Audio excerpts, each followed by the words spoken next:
علیکم ورحمۃ اللہ وبرکاتہ۔ نحمدہ و نصلی علی رسولہ الکریم، اما بعد۔ آج ہم تمام ہندوستانیوں کے لیے بڑا ہی خوشی اور مسرت کا موقع ہے کہ ہندوستان کو آزاد ہوئے 75 سال گزر گئے، اور ہم آج ہمارے اسلاف کی، ہمارے اکابرین کی، ہمارے علماء کی اور ہمارے ہندوستانی بھائیوں کی قربانیوں کی بنا پر آج ہم یہاں پر اطمینان سے سانس لے رہے ہیں، ورنہ تو تاریخ گواہ ہے کہ اس ہندوستان میں جو کہ ہمارا ہندوستان تھا، اس ہندوستان میں مسلمانوں کا اور ہندوستانیوں کا جینا مشکل کیا گیا تھا۔ اور آزادی کے متعلق یہ بات بہت زیادہ مشہور ہے کہ 1857 کی جو جنگ ہوئی تھی کہ جس میں ہندو، مسلم، سکھ، عیسائی سب نے مل کر انگریزوں کے خلاف جنگ چھیڑی تھی اور جنگ میں حصہ لیا تھا۔ یہ الگ بات تھی کہ اس جنگ میں تمام ہندوستانیوں کو شکست کا سامنا کرنا پڑا تھا، لیکن اس سے پہلے یاد ہونا چاہیے کہ جیسا کہ ہمارے اسکولوں کی تاریخوں میں یہ بات پڑھائی جاتی ہے کہ یہ ہندوستان کی آزادی کی پہلی جنگ تھی، حالانکہ ایسا نہیں ہے۔ اس سے پہلے 1803 ہجری میں حضرت مولانا شاہ عبدالعزیز صاحب محدث دہلوی رحمۃ اللہ علیہ نے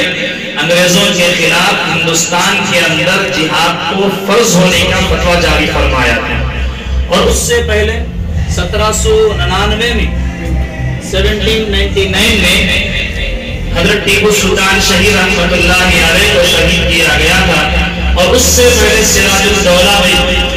الدولہ نے بھی اس ہندوستان کی خاطر اپنی جان کو قربان کیا تھا۔ جب تاریخ پڑھی جاتی ہے، آج ہم یہ جو ہندوستان کی آزادی کا جشن منا رہے ہیں، وہ صرف اس بات کو یاد رکھنے کے لیے کہ آئندہ آنے والی نسلیں اس ہندوستان کی زمین پر رہ کر ناشکرے نہ بنیں۔ اس ہندوستان کی زمین پر جن لوگوں کا خون بہا ہے، اس خون کو یاد کر کر اس ہندوستان کے اندر زندگی بسر کریں، ورنہ تو آزادی سے ہمارا کوئی تعلق نہیں ہے۔ نہ ہم لوگوں نے آزادی میں حصہ لیا، نہ ہم لوگ انگریزوں کے خلاف لڑائی کے لیے نکل پڑے تھے، بلکہ ہمارے اسلاف، ہمارے اکابرین، یہاں تک کہ کہا جاتا ہے کہ 1857 کی جو جنگ ہوئی تھی اس میں دہلی سے لے کر پشاور تک تقریباً جتنے بھی درخت تھے، انگریزی مورخ اپنی کتاب میں لکھتا ہے کہ تقریباً 35,000 علماءوں کو ہم نے ہر درخت پر پھانسی پر لٹکایا تھا، کہ علماءوں کی قربانیاں، ہمارے مسلمانوں کی قربانیاں، جس کو آج فراموش کیا جا رہا ہے، جس کو آج سلیبس کے اندر سے مٹایا جا رہا ہے۔ حضرت ٹیپو سلطان شہید رحمۃ اللہ علیہ کو کون نہیں جانتا؟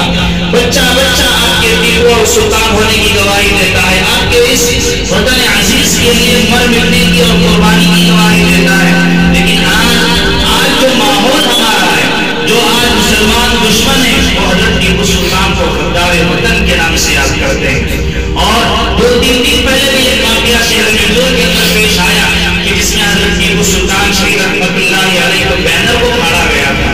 یہ تاریخ کو فراموش کرنے کی اور بھلا دینے کی کوششیں کی جا رہی ہیں، اور مسلمانوں کو یہ باور کرایا جا رہا ہے کہ ہمارا اس ہندوستان میں کوئی حق نہیں ہے۔ آپ تاریخ اٹھا کر پڑھیں، تاریخ میں جب سے جیسے ہی معلوم ہوا کہ ہندوستان غلام ہو چکا ہے، اس وقت سے لے کر آزادی تک برابر مسلمان حضرت مولانا قاسم نانوتوی رحمۃ اللہ علیہ، حضرت مولانا حسین احمد مدنی رحمۃ اللہ علیہ، حضرت مولانا محمود حسن رحمۃ اللہ علیہ، حضرت مولانا رشید احمد گنگوئی رحمۃ اللہ علیہ، بڑے بڑے اکابرین نے اپنے شاگردوں کو لے کر، اپنے چاہنے والوں کو اور اپنے برادران وطن کو، جو ہم خیال تھے، جو آزادی کو چاہتے تھے، غلامیت کی زنجیروں کو توڑنا چاہتے تھے، ان لوگوں کو اپنے ساتھ لے کر اس ہندوستان کی لڑائی میں حصہ لیا تھا۔ جیسا کہ ڈاکٹر بھیم راؤ امبیڈکر، جیسا کہ مہاتما گاندھی، جواہر لال نہرو، دیگر بڑے بڑے افراد کے ساتھ مل کر اس ہندوستان کو آزاد کرایا۔ اور جب آج کی تاریخ ہندوستان کی بتائی جاتی ہے، بڑے ہی افسوس کے ساتھ ہمیں کہنا پڑتا ہے کہ مہاتما گاندھی تو یاد رہے، مہاتما گاندھی کے پیچھے جو مسلمانوں کی تنظیم تھی اس کو فراموش کر دیا گیا۔ آج دارالعلوم دیوبند تو ہمیں یاد ہے، اس کو مٹانے کی کوششیں کی جا رہی ہیں، لیکن ہم نے کبھی یہ نہیں سوچا کہ دارالعلوم دیوبند کی بنیاد کس بنا پر پڑی؟ دارالعلوم دیوبند کی بنیاد ہی ہندوستان کی آزادی کو بنا کر رکھی گئی تھی۔ دارالعلوم دیوبند 1866 ہجری میں 1866 عیسوی میں اس کی بنیاد پڑی تھی، اور اس کا مقصد یہ تھا کہ دارالعلوم دیوبند کے اندر ایسے جیانوں کو پیدا کیا جائے، ایسے قربانی پیش کرنے والوں کو زندہ کیا جائے اور ان کی تربیت کی جائے، جو آگے چل کر ہمارے ختم ہونے کے بعد بھی ہندوستان کی آزادی کا نعرہ لے کر انگریزوں کے خلاف کھڑے ہو جائے۔ اور ہوا ویسے ہی۔ آج جمعیت علماء ہند جو ہمارے سامنے 100 سال مکمل کر چکی ہے، اور 1919 میں اس کی بنیاد پڑی، اس کا مقصد بھی ہندوستان کی آزادی تھی۔ کئی علماء، ہزاروں علماء نے اس ہندوستان کی خاطر اپنی قربانیوں کو پیش کیا، اور ہزاروں مسلمانوں نے جن کے بچے یتیم ہو گئے، جن کی بیویاں بیوہ ہو گئی، ان بچوں کو لے کر یہ انگریز عیسائی بنانے پر تلے ہوئے تھے، لیکن قربان جائیں ان علماء پر، ان مسلمانوں پر اور برادران وطن پر جنہوں نے مسلمانوں کے دین کی حفاظت کا ذمہ لیا، جنہوں نے مسلمانوں کی جان کی حفاظت کا ذمہ لیا۔ لیکن آج بڑے افسوس کے ساتھ مجھے یہ کہنا پڑ رہا ہے کہ آج ہمارے ہندوستان میں مسلمانوں کی بقا کو ختم کرنے کی کوششیں کی جا رہی ہے۔ چھوٹے چھوٹے بچوں کے ذہنوں کے اندر یہ باتیں ڈالی جا رہی ہیں کہ ہندوستان کی آزادی میں مسلمانوں کا کوئی کردار نہیں رہا، ہندوستان کو مہاتما گاندھی نے آزاد کروایا، ہندوستان کو ڈاکٹر بھیم راؤ امبیڈکر نے آزاد کروایا، ہندوستان کو جواہر لال نہرو نے آزاد کروایا۔ ہم نے کبھی اس مسلم حقیقت کا انکار نہیں کیا، ہم بھی مانتے ہیں کہ ان لوگوں کا بھی حصہ تھا، لیکن ان کے پیچھے جو مسلمانوں کی تنظیمیں کھڑی تھی، جو علماء کی جماعتیں کھڑی تھی، جو مدارس کے طلبہ اپنی جان کو اپنی ہتھیلیوں پر لے کر نکلے تھے، لیکن ان کو بھی فراموش نہیں کیا جا سکتا۔ آج ہندوستان کے اندر مسلمانوں کے مذہب پر حملے کیے جا رہے ہیں،